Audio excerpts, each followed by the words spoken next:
Hello, everyone. Good morning for some of you. Good afternoon for some of you. Good evening for some of you.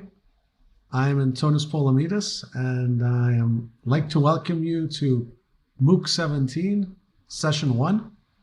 I hope everyone is doing well today, and I'm super excited to be starting off today's session and this spring's version of Intro to Digital Currencies. Today I am going to cover two different things. The first is a little bit of background about the course, the context of the course, what you need to do during this course, what you can choose to do during this course. And the second part is going to be answer some questions that were placed in the forum or different places over the course of the week. And if we have any extra time, we'll cover questions that come up during this session. I'm going to be trying to keep an eye on the chat as I talk. It's sometimes a little difficult. Dimitris Tseas, who is here with us, he's a teaching assistant on this course, is also going to be in the chat and trying to keep up with everything as well. So let's do the first part, which is, what is this course? Who are we? What are we doing? Why are we doing it? And so on. Introduction to Digital Currency was the first university course in the world focused on cryptocurrency. We taught it for the first time in spring 2014, which was truly a lifetime ago in the world of cryptocurrency. Since then, I've been teaching it with Andreas Antonopoulos. In the last couple of years, Professor George Iaglis, who heads the Institute for the Future here at the University of Nicosia, is also teaching on the course. So now the three of us teach it together. The course is 12 sessions. They are split between more conceptual theoretical sessions that are going to be taught primarily by me and Professor Iaglis, and practical, get your hands dirty sessions on how Bitcoin works that are going to be taught by Andreas Antonopoulos. I am doing this week's session.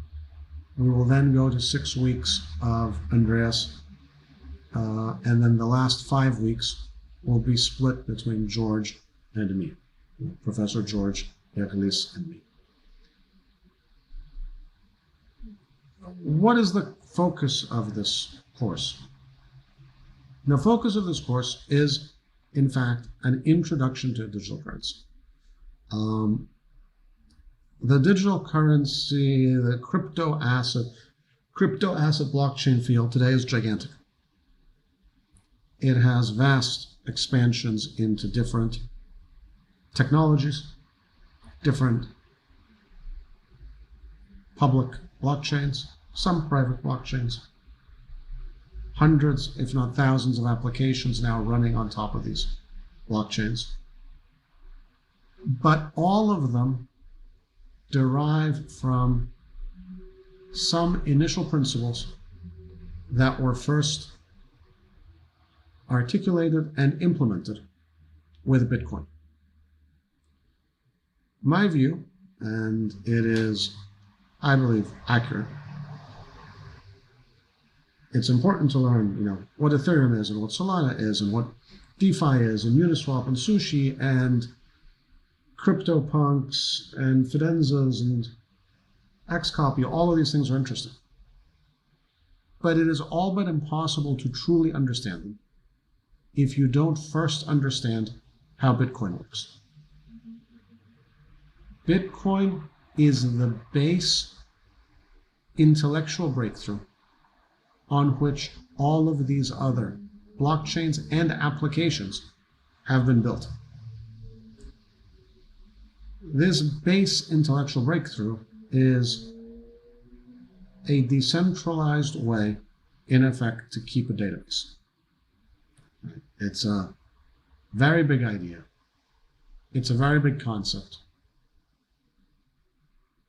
Very few people in the world, even today, truly understand how it works. Right? There's a lot of people who understand anything about crypto assets and blockchains. That's most people. And then there's a lot of folks who have a superficial understanding, but don't actually understand mechanically what is happening, what is working, how it works. And I believe it's extraordinarily valuable for someone who is going to be interested in this field to actually understand this, understand how someone sends a Bitcoin transaction, how Bitcoin reaches consensus on who has which Bitcoins. Because this is not to say that Ethereum isn't hugely interesting. It's amazingly interesting. It arguably has even a bigger scope of applications than Bitcoin does.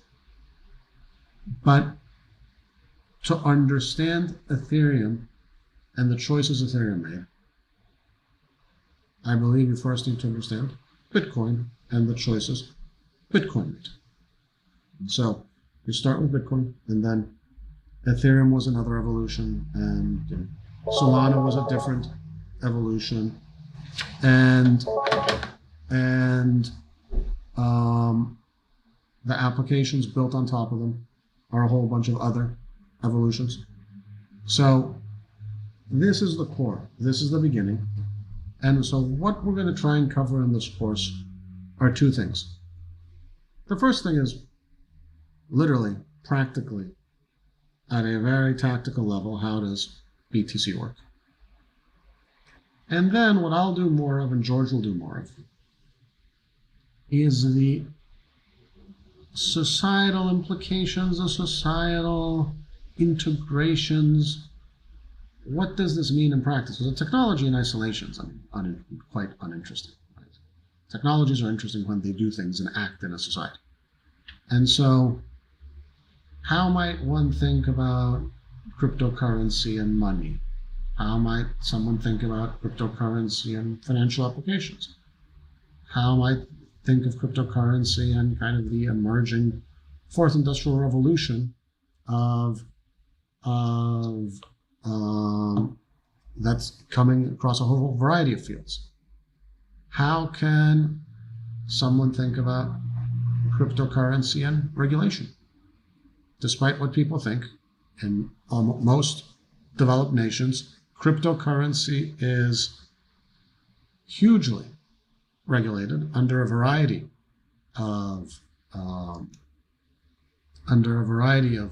regulations, and it's important to understand what parts are in fact regulated and what parts aren't. And so that's what we're going to try and do. Let me take a second, because I'm seeing some comments saying that the volume is not quite high enough. Is that correct? Do we need to get the volume higher?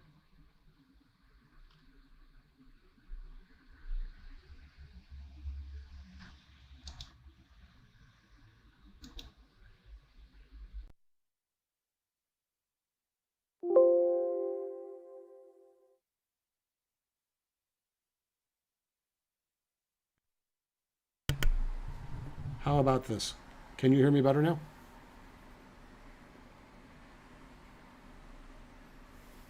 I just changed microphones. Is this better now? Okay, super.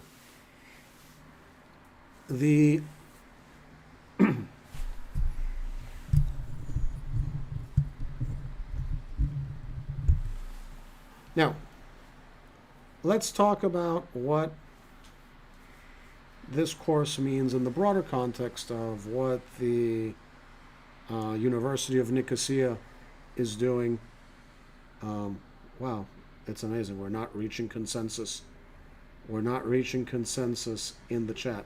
Half the people saying the microphone is better, and half are saying it's worse. It's impressive.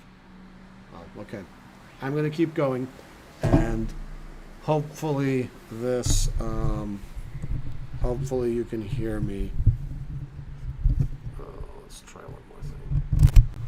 How about this? Is this better? Okay. We're going with this because the group is equally split as far as I can tell.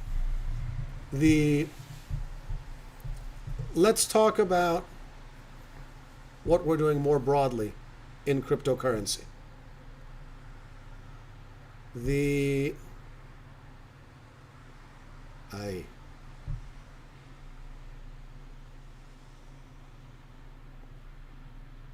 Well done.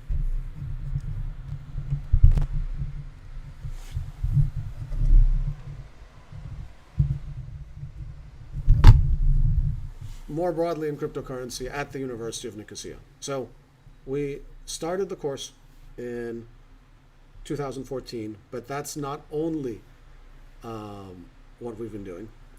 At the same time, we started a master's degree. It was the first master's degree in the world, or the first degree in the world on cryptocurrency and blockchain. And what has happened in the last 8 years now, we're now on year 8, is the following. We have had over 100,000 students go through our MOOCs. Now, the MOOC has been primarily the Intro to Digital Currency course, but last year we started a DeFi MOOC as well on decentralized finance. And this spring we're also going to do a MOOC on NFTs and the metaverse. So first of all, through the free courses, the open courses, we've had over 100,000 students register. We have also had at any point in time hundreds of students in the master's degree, many PhD students. The largest team now in the world of faculty, researchers, and staff at any university focused on crypto asset teaching and research. And so what we're doing is everything from the teaching, the master's degree, and the MOOCs, but we're running a variety of research projects, some of them that are funded by the European Union, some of which are funded by corporations or protocols. And so we're doing everything from, abstract research on topics like legal issues to very hands-on technical research. There are teams here at the university working on consensus algorithms, how to improve consensus algorithms. So it's kind of a broad set of research activity happening here at the university. We are also the academic lead for a consortium that is running something called UBOF. UBOF is the European Union Blockchain Observatory and Forum. It is the strategic advisory body to the European Commission, which is the European Executive, on blockchain issues. So this started about a year ago. For the next 2 years, we're going to be continuing this project, where every couple of months we write a report for the European Commission on topics that they're interested in learning more about. It could be CBDCs, central bank digital currencies. It could be NFTs. It could be the metaverse. And so we, along with our consortium partners, are helping run this very important European Union initiative. This year we also started in September something new, where we also have a cohort of the master's program on campus here in Nicosia. So typically we have ran online, and we will continue to run online. Our students are from around the world, and our largest cohort is online, but we have also started an on-campus cohort as well for the master's degree and also for PhD students. I think by most metrics and most assessments, we are the most advanced university in the world on this topic. We certainly have, I think, the greatest scope of activity. And for us, it's a strategic priority at the university level. We think crypto assets, blockchains, are as important an invention as the internet. We think it is going to take 20, 30 years for this invention to play out in its application. So we're heading around year 10 now, depending on how you want to count it. Bitcoin's a little bit older than that, but really it started developing about a decade ago. We think it's another 20 years or so for the full implications to play out. We think it's going to be important for transferring value online, for trust online, and for being able to operate in a more decentralized social and community environment. We think there are tremendous decentralization implications of these technologies, and we're super excited about them. This MOOC is also the first class of the master's degree. So for those who are in the end interested in pursuing the master's degree, this MOOC will count for credit for the master's. And if you're interested, it is important that you get in touch with the team. You can start with Dimitris to make sure you're in our system correctly as a potential master's student as opposed to just a MOOC student. There are some nuances that need to be handled. So historically, certain students every year from the MOOC go on to pursue the master's. I think it's a great program. I think it's a great program for people who think this is an interesting career path for them, right? And that doesn't mean you're going to become a cryptocurrency entrepreneur. You could be an accountant, a lawyer, a central banker, and believe that this is going to impact your profession. And from my experience, the last 8 years, and what companies come to me and ask, it's always the same thing.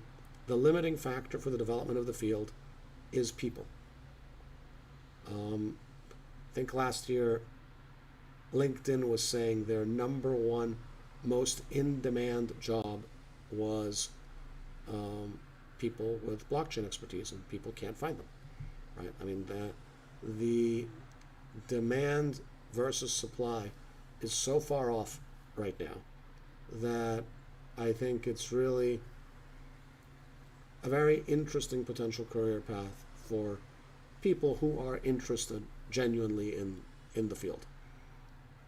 So those of you who are potentially interested in this, do make contact with Dimitris to make sure we are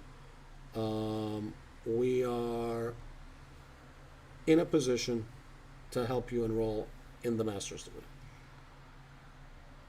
Briefly about myself, I am the CEO of the University of Nicosia. It means I'm responsible for the administrative parts of the university, so the administrative and financial aspects. We have a rector who is responsible for the academic aspects of the university. The University of Nicosia has about 14,500 students, some on campus, some online, about evenly split now.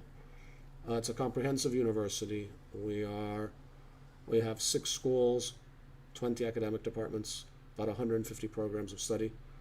We run the first medical school in Cyprus, which is highly internationalized. It's an excellent medical school. We have, I think, pretty strong business school, law school, in some areas of computer science, and a quite good school of education. Internationally, we're ranked 600 to 800 in the world, which is top 2 to 3%, top 250 in the European Union. Business school is ranked number 1 in Cyprus and Greece. School of Education is ranked number 2 in Cyprus and Greece. And so it's a comprehensive university in general, but in cryptocurrency and blockchain, I think this is our strong point, right? We are internationally very, very good in this area. So I would like to welcome you in all cases, whatever you do with the MOOC or any of the master's programs. I would like to welcome you to the University of Nicosia family. We now have, as I mentioned, 100,000 alums of these programs who are people who are interested in this field. So if nothing else, you can join a community of people from around the world who might be in your country or city who are in fact interested in this topic, and I think that's a wonderful thing. I think there's just infinite potential in what people can do in these areas, and with that potential we can do great things together. So I think that's covering the major topics. I think Dimitris wants me to give you also some specific course logistics. We are 72% male, 27% female, which is still not where I'd like it to be, but it's improving every day. The top countries participating are USA, Cyprus, UK, Canada, Nigeria, UAE, Germany, Greece, India, and Switzerland. Hello, everyone. There's 122 countries participating in this MOOC. Highest degree completed, 3% PhDs, 39% graduate degrees, 37 undergraduate, and 21% high school. So we have the whole spectrum represented. We'll be having a quiz every week. There are 20 multiple choice questions, no time limit to complete, and the highest grade is recorded. You can take the quiz again. The quiz do not count to your final grade. They are just a way to help you make sure you're covering the material. And then the final exam is 50 multiple choice questions for those who just want the MOOC certificate of accomplishment, where you only get one attempt and you have to score 60%. For those who are going to go to the MSc, the exam format is different. There you need to reach out and be in a different course in the learning management system, and there will be mandatory and graded activities are 40% and an essay-based exam 60%, and Dimitris can help you with the details there. So those are the course logistics. Let us switch to the subject of today's session, the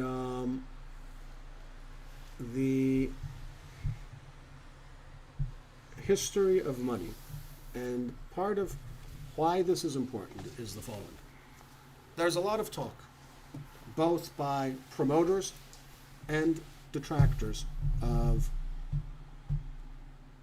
crypto assets in general, and Bitcoin specifically, about the concept of money. Is it money? Is it not money? Is it currency? Is it not currency? Is it good money? Is it bad money? What are the functions of money? Does it do it well? Is it the best thing since sliced bread? Is it a horrible thing that will wreck economies? And so, in order to understand these topics, in order to have a point of view, in order to understand what people are talking about in these topic areas, it's good to start thinking of a framework of, what is money actually? How does it work? What are the functions of money? Why do we have money? And that's what we'd like to think about today. I tend to be a flipped classroom type of instructor. So what do I mean by that? I'm not going to read you the slides. Some of our other co-instructors will, in fact, have more share also some of the slides during their session. I don't like doing that. I believe you can read the slides yourselves. And what I'd like to focus on is questions and discussions during these sessions. So I'm assuming for this week that you have read the first presentation. If you haven't, I suggest you do. I think there's interesting material there. And what I'm going to go through is some of the questions that are here.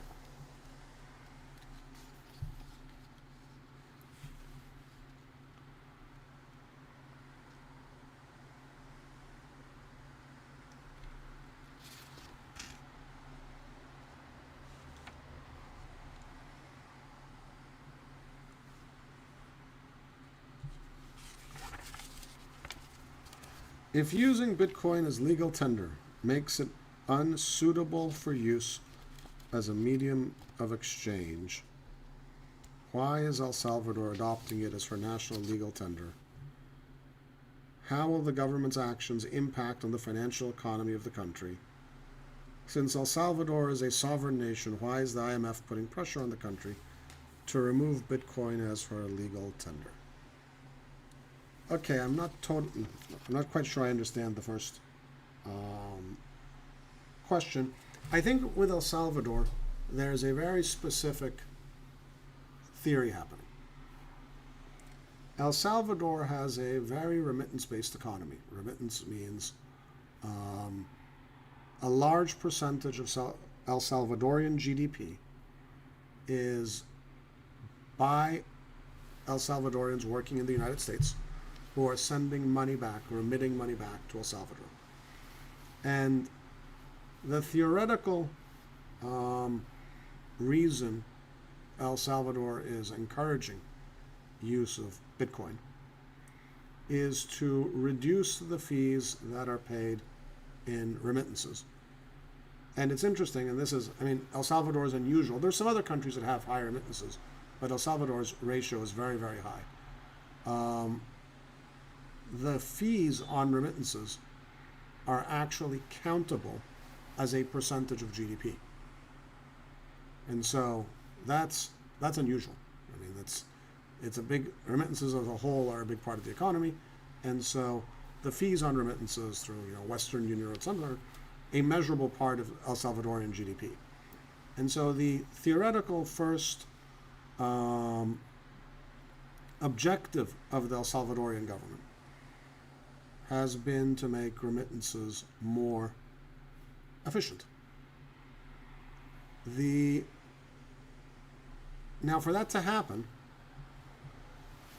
using a cryptocurrency at a national level is a chicken and egg problem, right? Like, you can't really use it if nobody else uses it. So I believe the theory in El Salvador, again in the first case, is to make it a accepted medium of exchange, to make it legal tender, this is really unusual, I don't think anyone guessed this would ever happen, to make vendors accept it in order to kickstart the infrastructure being there so that people can actually send remittances in Bitcoin. So what do I mean by this? It's always useful to try and imagine these things practically. Your family is in some town in El Salvador, right? Your family members in Texas. They want to send you money for you to, renovate your kitchen. How exactly mechanically is the money getting there? And if there is not adoption of Bitcoin in your town, if there are no merchants who are willing to accept it, if there is not efficient conversion to your local currency, well, it's theoretical that you can use Bitcoin to remit back to your town, right? So what El Salvador is trying to do, it's interesting, it's highly unusual, is saying, well, I'm going to mandate the infrastructure being there and kind of force the chicken and egg issue by forcing people to put in the infrastructure to accept Bitcoin. And by making it legal tender, I am forcing them to do so, right? So I'm saying, like, look, you have to accept this as settlement of an obligation, and so you have to have a mechanism to accept it, and with the idea that if that happens, then you can build the remittances on top of that. That is a very interesting idea in theory, a challenging idea in practice, because, I mean, getting a whole country up and running on accepting Bitcoin is not trivial, even for an advanced tech-oriented economy, which, El Salvador is not, right? There's still a significant agrarian aspect of the economy, and so it's a pretty big step to say we're going to be running, Bitcoin nodes and the Lightning nodes and what have you in every town in El Salvador. So I think how that experiment plays out for remittances is to be determined. I think there's a second thing going on with El Salvador that the president in particular has noticed that this has gotten a lot of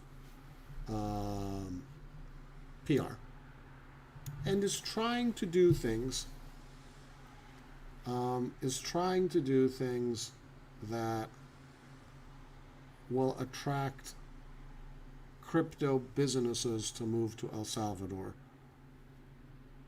And again, that's another open question on if that is doable, right? Because it's not just, hey, is there a friendly environment? There's a lot of questions of why you would want to relocate or not relocate to El Salvador. And that's kind of for the different Bitcoin applications. And related, which, does seem a little bit out of a science fiction movie, El Salvador has volcanoes and from their geothermal power. And so what El Salvador has presented as part of their plan, I don't know if they're going to do it, is building, carbon-free Bitcoin mining on top of their volcanoes. Which, if that's economically viable and the math works out, is actually a very good idea. Because unlike asking someone to relocate from, San Francisco or New York or London or Singapore to El Salvador, which it's not just to have a friendly regulatory environment, there might be other reasons people might find that a challenging move. Bitcoin mining can be done anywhere. And the major criticism of Bitcoin mining tends to be that it's carbon intensive. And that's a whole other discussion. It's outside of today's scope. The Bitcoin mining team believes it's going to eventually end up with renewables. But certainly, Bitcoin mining on top of a carbon neutral volcano doesn't present any major issues on it. See, and that seems interesting. The IMF has not liked any of this. This is true. Right? There's a very interesting question of why. I'll give you the neutral answer first. The neutral answer is the IMF is staffed by Keynesians, just as every modern central bank the last several decades. Keynesians believe that national currencies, sovereign currencies, should not be fixed supply. They believe the major purpose of the central bank is to, yes, balance inflation, but also economic growth. And they believe currencies in that context should be slightly inflationary. And you see, inflation is a very interesting, if you think about the classic way a modern central bank will think about it, is they don't want high inflation. They don't want deflation. The problem with high inflation is obvious. People's purchasing power gets eroded, and people tend to be pretty unhappy about that. The issue with deflation tends to be it destimulates economic growth. If everything is going to be cheaper tomorrow, why spend? Just wait to buy everything cheaper tomorrow. And in the end, that might lead to less real output, fewer goods and services that are created in your country, which is the real wealth is the goods and services we create. It's not what the numbers of our money say, right? And so they try and target, most modern central banks, 2% or less inflation, so that it doesn't get out of hand, but there's a little bit of a prod on you to spend money and keep the economy going. So in that context, it would make sense that the IMF would not think that a kind of fixed supply currency that's outside of the control of the Central Bank of El Salvador would be a sensible thing. To have in as legal tender. So you could explain their actions very neutrally from they don't believe intellectually in this theory, right? Now, there's, of course, more conspiracy-oriented views on this, which you don't need to go to, because their core beliefs wouldn't support this as a starting point. They just would not support this as part of their core beliefs. But the next step you could think about and go to is, in fact, that having a successful transnational decentralized currency could, in fact, in time, create more aggravations for them beyond is El Salvador managing its economy well or poorly, right? And so I think in general, I don't think they love it. They don't like it intellectually or tactically, but I think they don't like it strategically either. And so I did not expect this, to be honest. I didn't expect this soon. I did not expect it of El Salvador. But if you think about the remittances point, it actually makes a lot of sense that would be a pain point it's a failure of the existing system, right? The existing system, because it is effectively a form of oligopoly, has not solved what is effectively a trivial information problem of remittances, right? Outside of financial services, the cost of international communication has dropped dramatically. If you wanted to call the United States from Cyprus in the early 1990s, it might be $3 a minute. Today, if it's on Skype or Zoom, it's free. And even if it's on the phone company, it's a few cents per minute. That same type of price quality improvement has not happened in financial services. So some of these, one of the things that I would like to think about, or the systemic players should be thinking about, is truly why are remittance fees that high? And the reason is it's because it's a small number of firms that effectively have an oligopoly and have very high compliance costs. And the net effect is, in a place like El Salvador, might be spending 1% of its GDP on money transfers, which is obviously completely ridiculous, right? That's a very, very silly outcome. So I think there's, at a minimum, some room for reflection on the IMF of why remittances in 2022 with the global internet should even be an issue. They should be trivially solved by now, and they have not been. So, I know I spent a lot of time in El Salvador, but I think it's one of the more interesting things happening on this topic right now. And as usual, you never get clean experiments, right? You get a whole bunch of things thrown together. Remittances and legal tender and volcanoes, and is El Salvador actually even able to execute any of these ideas in the first place? And what does this mean for a relatively small country with a tiny economy? So we will see. We will see how it plays out.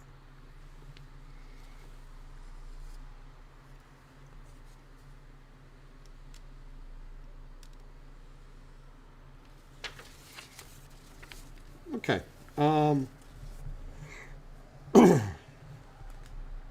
In the book, The Bitcoin Standard, there is this theme that fiat currency was doomed once it decoupled from gold and embraced its inflationary nature. The author suggests that breaking from the gold standard was actually the cause of the Great Depression, suggesting money was printed in excess leading up to it. The lesson, however, shows that the Great Depression was a result of constricting the money supply, which caused severe deflation, not inflation. My question. Do economists generally agree on the cause of the Great Depression? Do they think it was inflation or deflation? When is inflation good? I always understood it to be negative.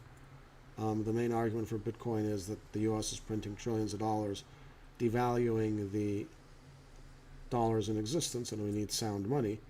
But it appears the reverse. Deflation can also cause economic turmoil. Where is the middle ground? How does Bitcoin solve for the issues around deflation, assuming deflation is an issue? There's a lot going on here, that's why I picked this question. I think most modern Keynesian economists would say the cause of the Great Depression was constriction of money supply, not inflation. And if you see how the United States in particular responded to the 2008 financial crisis, which was vast expansion of money supply, it was from this belief that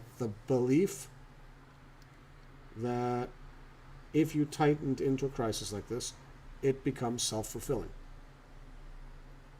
Right?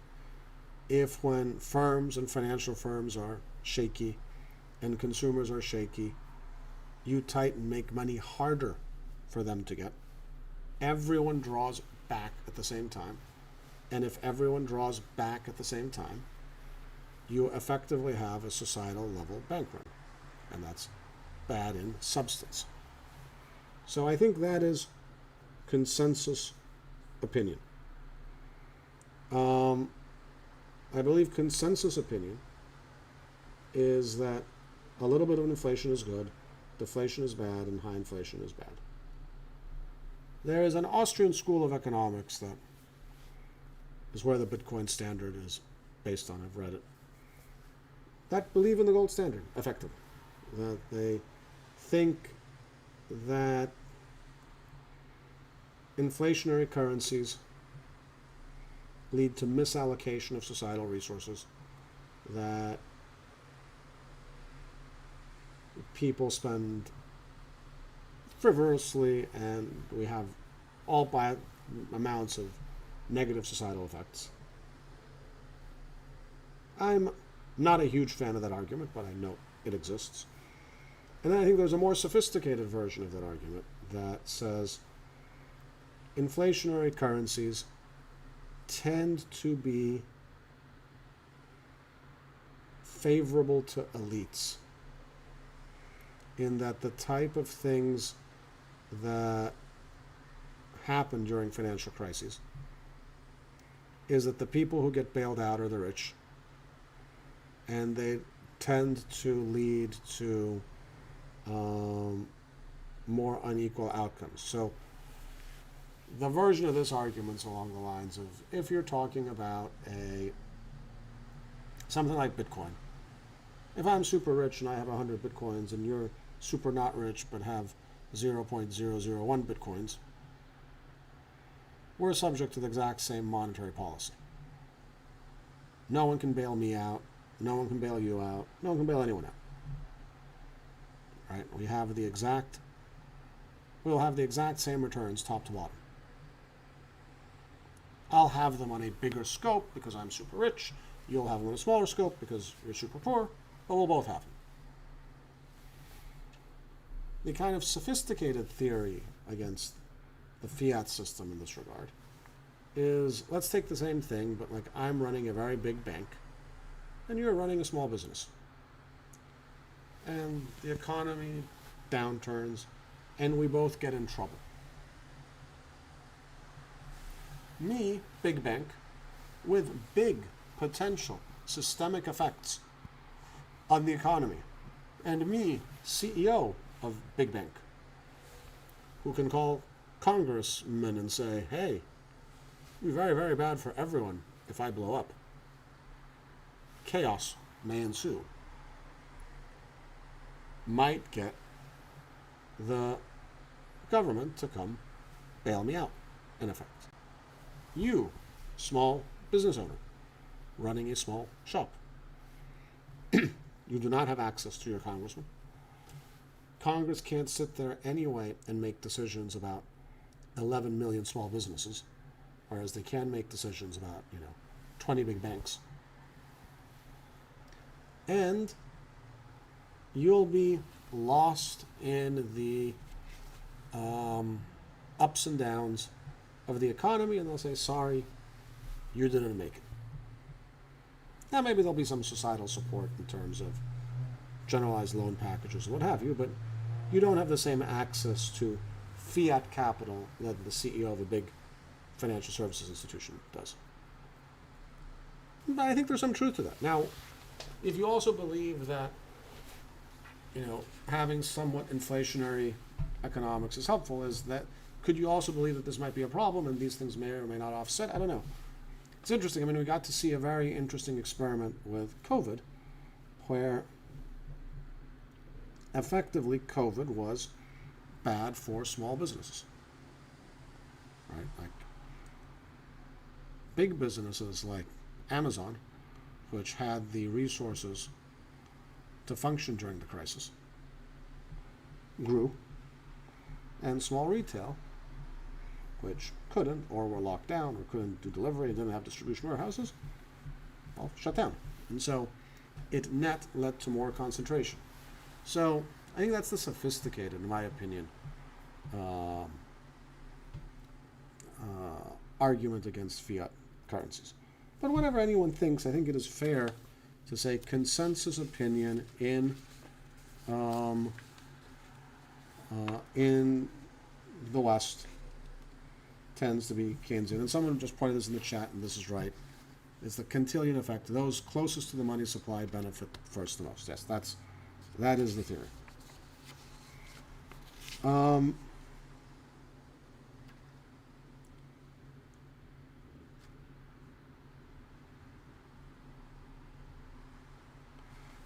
When considering medium of exchange and transaction fees. When considering how well a currency functions as a medium of exchange, it seems like the ability to spend the currency without incurring any transaction fees would be important. For example, with a physical currency, I can spend it and not have to pay a fee. Similarly, I can write a check and my bank doesn't charge me a fee, directly anyway. With Bitcoin, it seems one must pay a transaction fee to have the transaction accepted by the network. Isn't this a negative for the Bitcoin ecosystem as a medium of exchange? Shouldn't this factor be included in the list of attributes for a useful medium of exchange? The reality is that there are lots of transaction fees in transacting in the existing system. They're just hidden. And it's super, super interesting because it makes cryptocurrencies look worse, because with cryptocurrencies, the fees are open. You can see them. Let's take these examples. Physical currency. Well, someone printed that, right? Someone's in charge of it. Someone's running the central bank of your country, and you're paying for it in taxes. A check at a bank. A bank absolutely has expenses. They have lots of employees, buildings, lawyers, regulators, IT systems. I believe the IT spend of JP Morgan Chase annually is, I think it's in the tens of billions, it's certainly in the billions. Someone's paying for that, and that someone is you. What banks have done, though, is bundle these fees into places you don't see them on a per transaction basis, because on a per transaction basis, it would be super annoying to see them. Right? And so these fees appear in different ways. They might appear in an annual account maintenance fee. For low volume accounts is typically what you see, right? You'll see like, oh, it's $10 a month or $50 a year or $100 to have the fee. They don't say, hey, it's 37 cents to say this check, but effectively what's happening to pay this check. They might appear in the interest spread on when you have money at the bank, you are loaning them money. Today, the interest rate on which you are loaning the money is close to zero. If you go borrow from the bank, though, for a loan, for a credit card, they don't loan you back the money at zero. It might be 3% if it's a mortgage and you're very credit worthy, or 12% if it's a credit card and you're not so credit worthy. So that difference when they borrow from us in aggregate at zero and lend back to us in aggregate at 3 or 5 or 7 or 12%, that is known as the net interest margin. And that is the main revenue driver for a bank. Banks are profitable and they have lots of expenses, which means they have revenue to cover all those things. It's just the revenue is typically reasonably well hidden from consumers in order to make appealing offerings. If your interest rate is fractionally lower or fractionally higher, you may or may not notice. If every time you looked at your checking account statement, it said check, ACH, debit, whatever, $83, transaction fee, 87 cents or $1.50 or what have you, it would be annoying to look at. Right? And so they don't do it that way. It's interesting. I mean, you want to send a wire transfer in the United States, it's still $25, which is not cheap for something that is effectively just passing around some data. Right? Credit cards. Where do credit cards hide the transaction fees? Credit cards hide the transaction fees in the price of the goods that you pay. A merchant has to pay about 2 to 3% to the credit card company in order to accept Amex, Visa, MasterCard, etc. That's what pays for your points when you earn points on your credit card. That's what pays for the credit card networks and the banks, employees and profits. And of course, in the end, you're paying for it because the merchants are capable of doing math.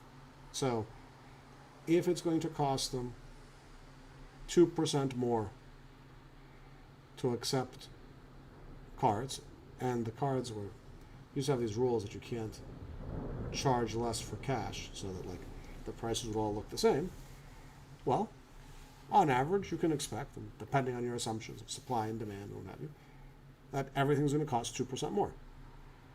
And so something like that is what's happening, right? Like everything you buy everywhere is slightly more expensive because embedded in the price are the transaction fees so you can use a credit card.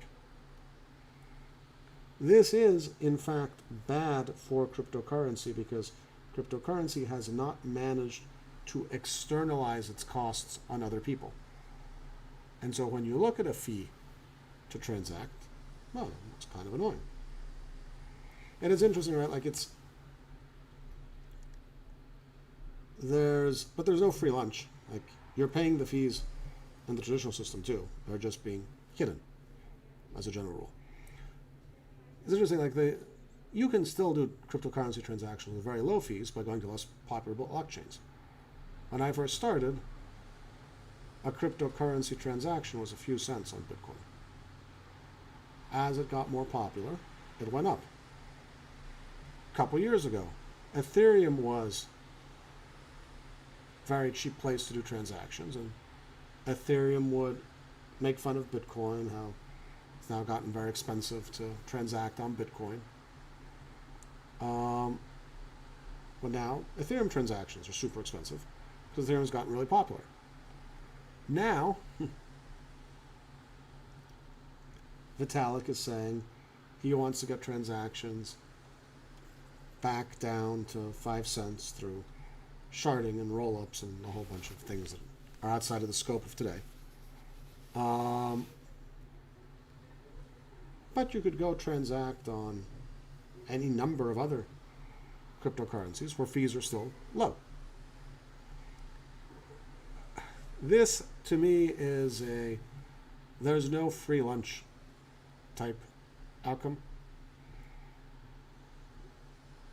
You're always paying for transactions. You're always paying for the trust in the system that is making those transactions manageable. In fiat, that cost is externalized, usually. And then in crypto, there is usually a trade-off between how much security you're buying and how inexpensive the transaction is, or how much adoption and network effect you're buying and how inexpensive the transaction is.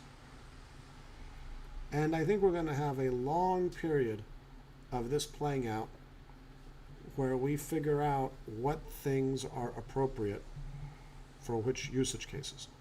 Like if we wanted to take a broad spectrum here, let's say I wanted to transfer $100 million. Who cares if the Ethereum transaction fee is $150? Who cares if it's 50 or 100 or 75 or $32 on Bitcoin? It's irrelevant. So I'm going to make that transaction on the highest security possible chain because it's $100 million, right? Like, that's a lot of money. Let's take another extreme. It's 2024 and I'm playing some cool blockchain-based game and every asset in the game is an NFT and there are 23 billion assets in the game, like your shield or like the bird flying at you or what have you. And the transaction cost for those assets really ought to be some number that rounds to zero, right? Otherwise the game is going to be completely unviable. Okay, well that is going to run on Polygon or Immutable or some level 2 chain or side chain. These are not things I expect you to understand today. They are, maybe not even at the end of this course, just maybe for the next course, these are blockchains built on top of more expensive, more secure blockchains. And so we're going to have a multi-chain world in the end. So in the end, you will have a trade-off between higher fees and usually higher security and higher network effect, and lower fees, somewhat lower security, but for low value assets it doesn't matter, right? It doesn't matter at all. So and that's what happens in the fiat world too.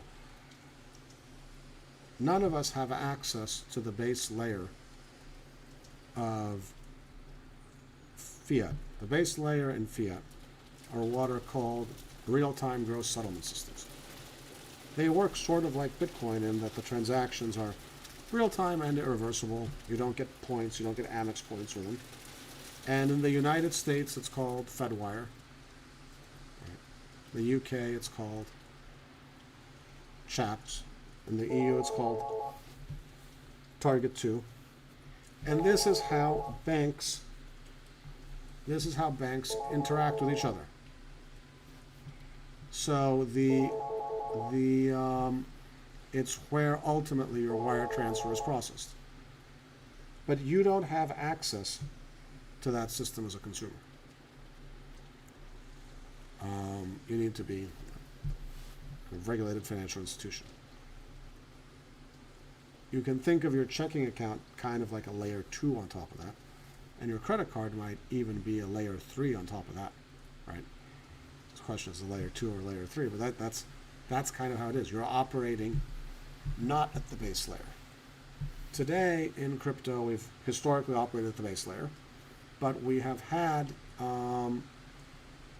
we're now seeing the layers above emerge. And over time, these will mature. Over time, it will be more clear which chains or which part of the chains or which layer of the chain you should use for which usage case. And I think what's more interesting in these open systems is you can make the choice. In the fiat system, the choice is not open to you, right? The choice is determined by others. I cannot decide to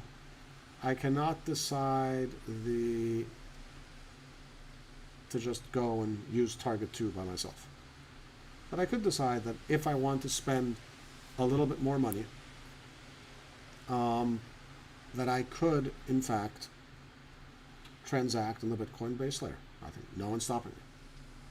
And so I think that's the difference when you have open systems like this.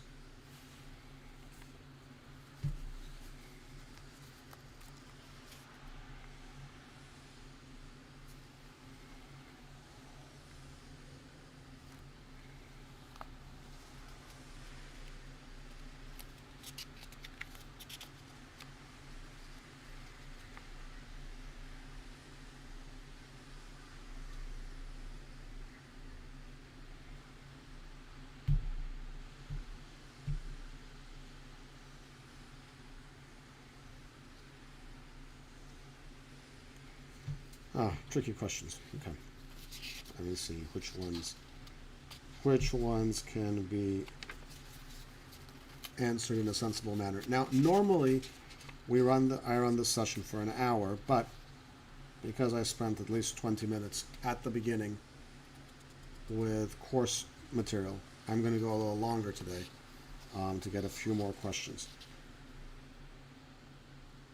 out.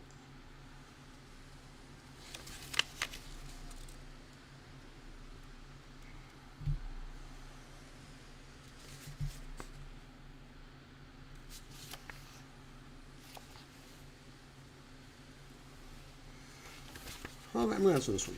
Being new in digital currency world, and after the first lecture wondering, were the primary reasons for crypto creation avoidance of taxation and fees? Is crypto monetary gain just in its volatility, similar to commodity markets? No, I don't think that's the motivation. I think the motivation is, nobody knows Satoshi's actual motivation. Nobody knows who Satoshi actually was. Nobody knows if it was a person or a group, though. I think it's probably a person. And if you look at his writing, I think there are two theories you could take away from the motivation. The first is in the Genesis block, it does write, the Times, January 3rd, 2009, Chancellor on brink of a second bailout for banks. So that is an anti-system, anti-bank type of thought. We don't like the bailouts. But also, he wrote a lot about permissionless and lower fee online payments. All right, like so he thought that was also important. And then what's further interesting is I'm not even sure it matters what he thought, because now there's a network there and anyone can use it. And so we're discovering what it can be used for. And it's super interesting because the primary thing that the Bitcoin community, as opposed to, say, the Ethereum community, has evolved to is not really transaction oriented. It turns to be like savings oriented, this digital gold. Which is interesting because it did not used to be that way. When I first got involved in 2013, I was living in New York at the time. I was at all the early conferences. The general theory about Bitcoin then was one could build a whole, it's good that it's not too inflationary. Bitcoin's not deflationary over there, right? It's slightly and decreasingly inflationary. You know this because the number of Bitcoins are going up, not down. They're inflating. And so, it's important that it's not hugely inflationary, because if it was hugely inflationary and it's a private currency, no one's going to want to hold it, right? Because you can't be forced to hold it. So there was this idea. I mean, it existed even then that like, if you held Bitcoins, these Bitcoins could be valuable because over time there'll be fewer issued. But equally, if not more so, people were speaking about payments, remittances, international transactions, domestic transactions, building side chains for national currencies. The vision for Bitcoin in 2013 was expansive. The vision of the Bitcoin community for Bitcoin in 2013 was expansive. The vision for the Bitcoin community in 2022 for Bitcoin is narrower. In the public dialogue, the store of value, digital gold contingent has gotten very strong and has oriented the community heavily in that direction. A lot of the things that were discussed in the 2013 era as being built as things that people could build on top of Bitcoin ended up getting built on top of Ethereum, because Ethereum has a culture that is more application oriented, that is more let's do things with Ethereum oriented, that it is not a sin of some type to spend your ether, where in some parts of the Bitcoin community it is practically thought of as a sin to spend your Bitcoin, and not a sin because you're a bad person, but a bad investment because they believe Bitcoin will appreciate so much that any use of Bitcoin is just a bad investment rather than just holding Bitcoin, right? The problem, of course, is if you have a network of people who believe that using their Bitcoin is a very bad idea, it becomes kind of difficult to build applications on top of that network and community because no one wants to use your application. Whereas if you have something like Ethereum that has always been, we're going to do a whole bunch of things on Ethereum, and those things are changing over time, but like, we'll do things. There's a much higher propensity to consume Ether than there is to consume Bitcoin. And I think that's why you have a more developed application economy. I mean, okay, it has a more complete programming language and all of that, but there's a cultural difference now as well. So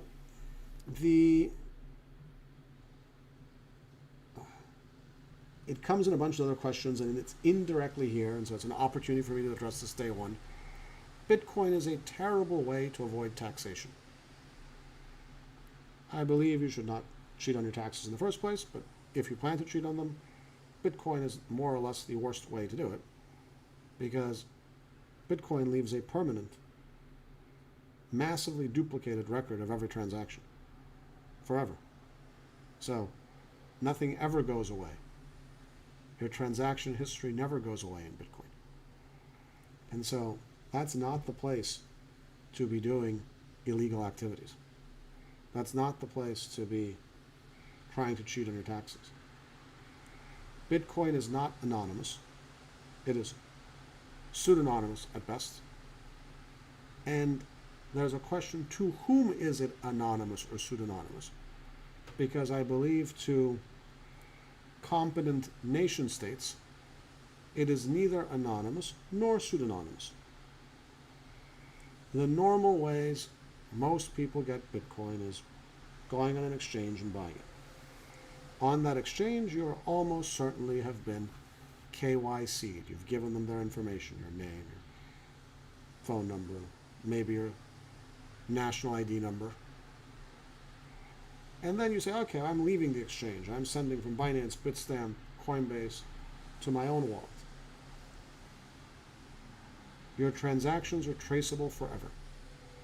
They know that that wallet was you or was sent from you because you sent it from an exchange and can follow it all the way through, right? So it is vastly less good for illicit activities than cash, right? And every time there's been a formal study of where money laundering is occurring, the number one place is in cash. Why? Because cash doesn't leave any record whatsoever, right? Like, there is no trail behind cash. Whereas, the Bank of England did a study 2 or 3 years ago on like the 15 different ways people might money launder, tax evade, etc. And like number 1 was cash, and number 15 was crypto. Like the worst way to do it, the least way to do it, right? So, I don't think the major use for crypto is criminal activity. I don't even think it's very good for criminal activity.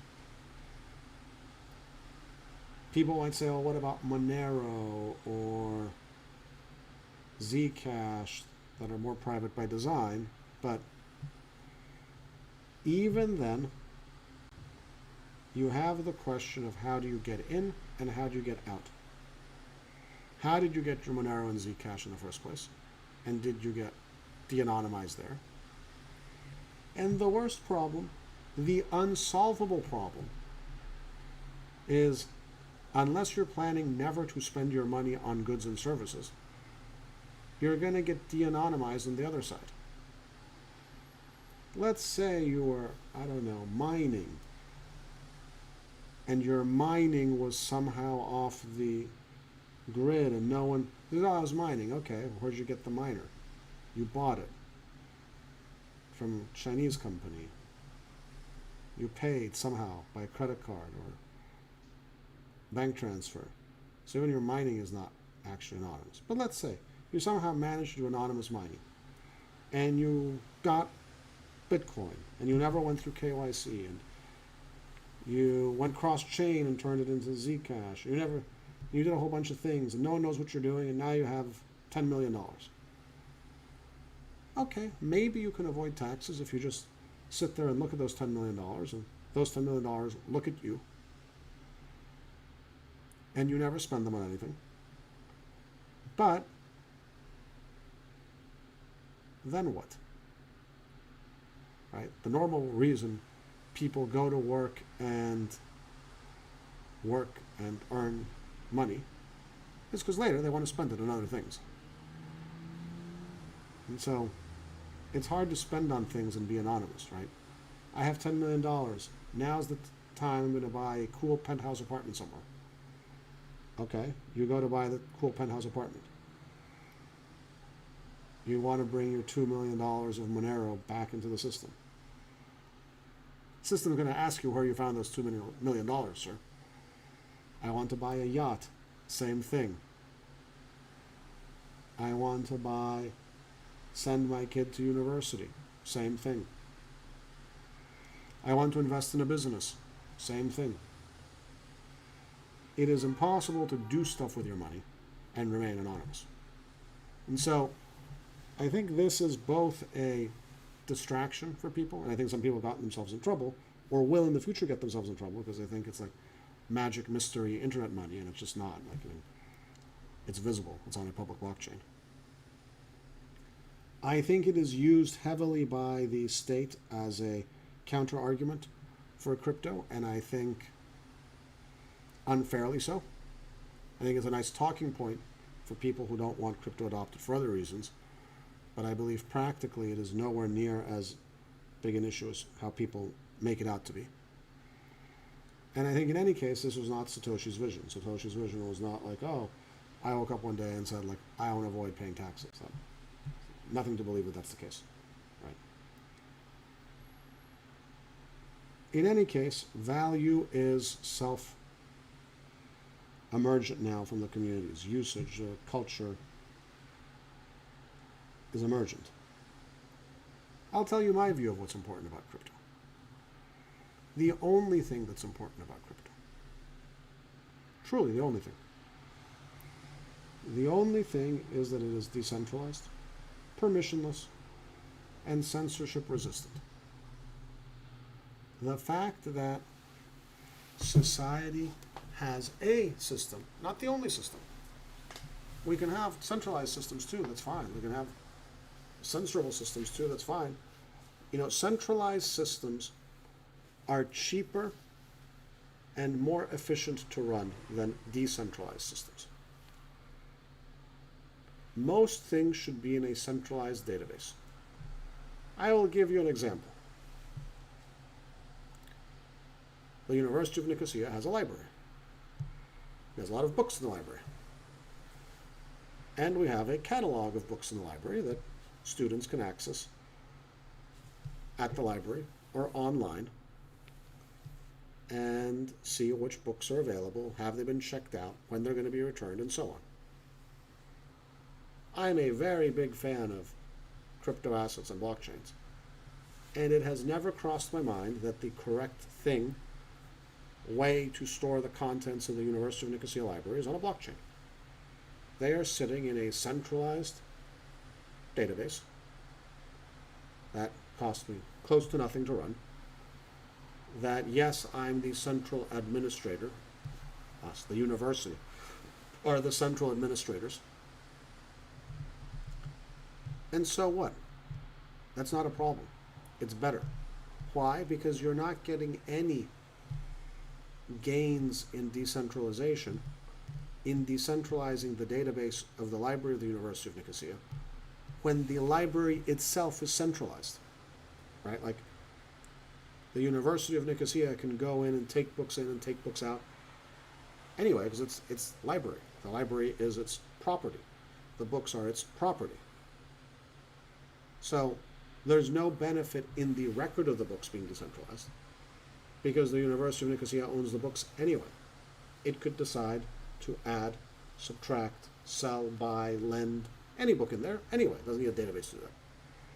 So in a case like that, running the database of this library decentralized is a bunch of extra work and aggravation for literally no benefit, none, right?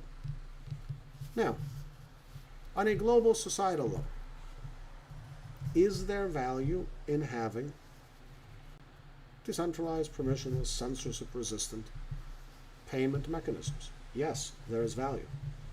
Even if people in power at any point in time don't like this. There is value for multiple reasons. There is value because of what is known as rent seeking. Rent seeking is when large organizations, companies, have managed to have, monopoly, an oligopoly, a quasi-oligopoly, and take advantage of it. You're the app store of Apple. Everyone who puts an app in there has to pay 30% of their revenue. Seems high, right? It's because they have effectively a monopoly on apps for the most popular phone in the world. Trying to build some cool application that works on top of Chase and Citibank and whatever, difficult. You need permission. They're not going to let you do this, that, the other, the third thing, the fourth thing. And so because of their own competitive dynamics, they're going to say,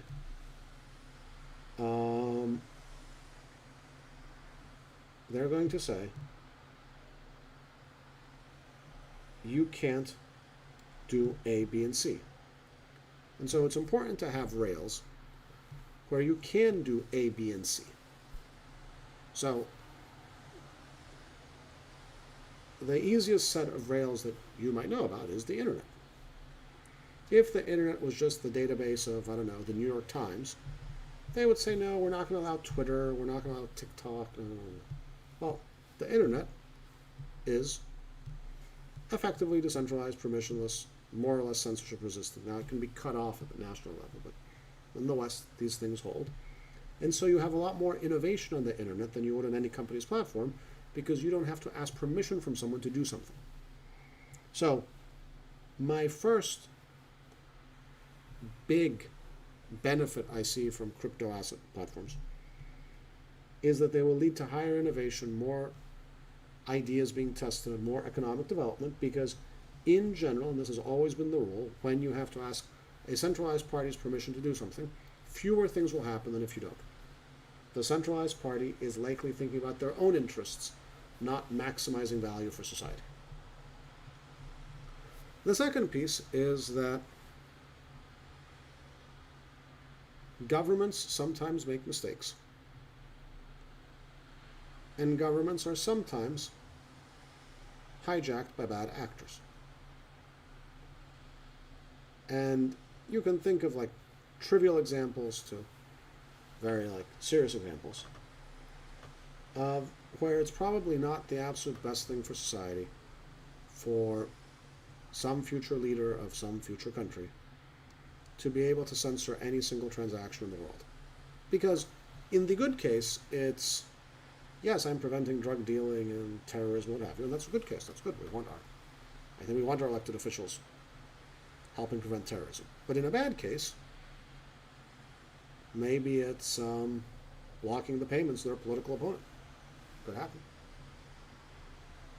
Don't have too much to, it's not too hard to believe in what we've seen both historically and in recent years in certain governments and certain people, certain elections. And so it's important, I believe, that we strike a balance between, yes, if we have a completely centralized payment system, we can reduce the amount of wrongdoing by private actors, and balance of if we have a completely centralized system, we are more vulnerable to very serious wrongdoing by public actors. Because the government is also just people. And that some people are bad, and that's true in a private context and in a public context. Sometimes you have normal leaders, and once in a while you end up, and to take the extreme example of Hitler. Would you want him to have access to every payment in the world and what's everyone paying and how to stop it? No, it's a very bad idea. And that's an extreme example, of course. But here's an example. We lived without dictatorships and what have you. The US government got upset at WikiLeaks and basically leaned on Visa and MasterCard and told them to stop processing payments for WikiLeaks. And so then WikiLeaks said, I'm going to accept crypto. I don't have a position per se on is WikiLeaks good or bad, who knows, right? But it does seem problematic that one could have just put them out of business, not because they were convicted in court of a crime or there was a court order for them to shut down operating, but that you just go and pull their payment systems by leaning on their payment systems, right? There is the correct way, I believe, in a democratic society that if you want WikiLeaks to not be able to accept payments and effectively stop functioning, I think you should try and win a court case against them. And like, if there is such a case to be won, and you can bring your lawyers, they can bring their lawyers, and it's decided in a transparent manner. Here it was decided in a non-transparent manner, in effect. And this is where, and crypto emerged as a way that people who wanted to support WikiLeaks, who disagreed with the decision, could continue to do it. I think that is helpful as a safety rail for government. Just like we need safety rails for private bad actors, there are sometimes safety rails for government overreach as well. And being able to transact is an important right. Today we have that right, but diminishing with cash. Right? Cash is also decentralized, permissionless, censorship resistant. I give you 20 euros, decentralized, permissionless. I don't have to ask someone permission to give 20 euros. Very difficult for someone to censor me from giving me 20 euros. So we have that. But now more and more of our economy is on the internet. I can't stick 20 euros into my web browser and have it come out of your web browser. Right? So, A, we need that type of usage case on the internet. But B, there is a strong push by many central banks against cash. And so I understand why they want that to happen. Tax evasion, money laundering, terrorism, all these usual things. And those are worthy objectives. And I understand they have a tough job because, like, if something goes wrong, then they're going to blame them. Why didn't you catch the terrorists? But what ends up happening is you trade a series of small-ish risks. And if it's totally gone and you just have a centralized system, you're setting up the stage for a very big risk. Because then the bad actor, and you can assume that we will have bad actors, will eventually figure out that the right place to go do bad actions is to get a hold of the payment system. Because that then being completely centralized, a completely permissioned payment system, is arguably the most powerful thing in the world. Because whatever other fundamental rights you have, they are hard to exercise if you cannot pay. Right? If you say, oh, I have the right to free speech, I have the right to assembly. Well, most of those things need money. You can't get on a train and go participate in a protest in Washington, D.C. if you can't pay for the train, can't pay for your hotel, can't buy a hot dog, right? So, for usage cases, if you took away the permissionless, decentralized, censorship resistance, I think crypto assets are basically pointless, right? They do what databases do, except more expensively, more annoyingly, and with more risk. But I do believe for both innovation and some type of societal guardrail against governmental overreach, which happens. And I'm not anti-government. I believe we need governments, right? But just like we have systems to protect against private bad actions, the reason we have fundamental human rights is to protect against governmental bad actions. Right? It's the foundation of Western democracy is this, that governments do not have unlimited rights. And I think it is a very important guardrail for this usage as well. So that's my view of why these things are important. So I'm going to wrap it up here. We went about an hour and a half. I don't think we're going to go this long the other times because I won't have the intro stuff. I'm delighted you have joined the course. I'm really happy you are all here. I'm going to be handing you over to Andreas and Donobulus for, in a way, the harder part because they'll probably get further out of your comfort zone the next few sessions, so you actually have to do some semi-technical things. And for some of you it'll be easy because you've done it before, but for some of you it might be new. I encourage you to battle through and figure it out. You'll learn something important by going through the micro details. And then I'll also encourage you, when you come back to the more conceptual courses, to come back.